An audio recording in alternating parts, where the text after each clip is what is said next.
Since the start of Moscow's war in Ukraine, Western analysts and Ukrainian sources have pointed to heavy losses for Russia's most elite brigades. Several of the naval infantry units deemed elite have been significantly degraded in the year since the Kremlin ordered the invasion of Ukraine, the British Defense Ministry said last month. A slew of brigades have hit the headlines in the past 12 months. In December, the 1st Guards Tank Army resorted to relying on reservists along Russia's defensive line in Luhansk after suffering losses in previous months, according to military intelligence. Other brigades, such as the 810th Naval Infantry Brigade, based in the annexed Crimean city of Sevastopol, or the 155th Naval Infantry Brigade, which attracted attention for 3 military failures, add to a list of disappointing performances. But the problems for Russia's elite brigades really started at the very beginning of the war more than 12 months ago, experts said. Russia relied very heavily on elite units in the earliest stages of the war, military experts widely agree.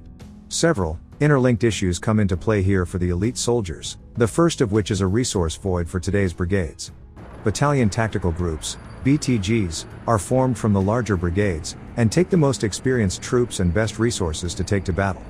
The initial weeks of the war likely used up these key resources, and what you're left with is brigades that have lost their best soldiers, their best officers, and the best equipment, and now have to generate new fighting forces.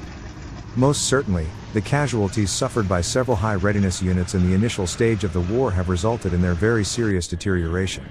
They are nowhere near their former strength, as they have been replenished with newly mobilized and poorly trained crowds of reluctant warriors.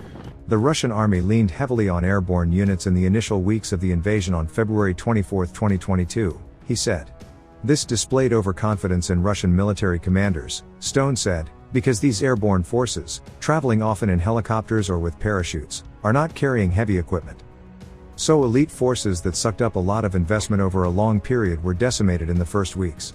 By the 6-month mark in the war, the BBC's Russian service had confirmed that more than 900 elite specialists had been killed in Ukraine. One thing uniting airborne forces and elite naval infantry brigades is they did not perform the air assault or amphibious missions they specifically trained to carry out. The same can be said for the Arctic regiments typically stationed near Russia's border with Finland or in the east of the country, Arnold said.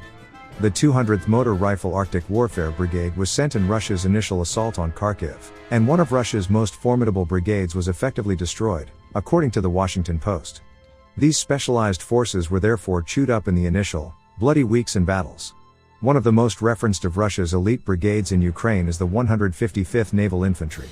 Yet this is not what has defined much of the last year for the 155th.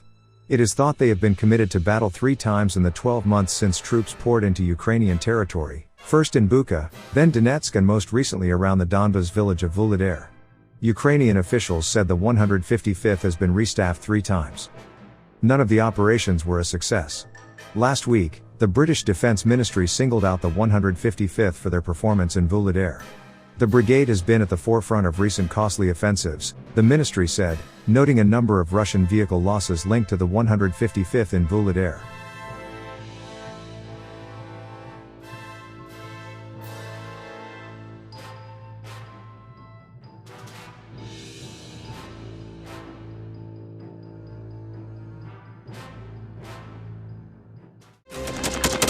Thanks for watching, and don't forget to subscribe. Also, if you want to support Warthog Defense, please become our member and get early access to new videos, exclusive members-only videos, and become administrator in comment section. The membership link is in the description.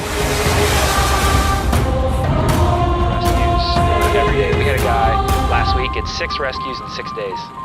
He's doing the job every day.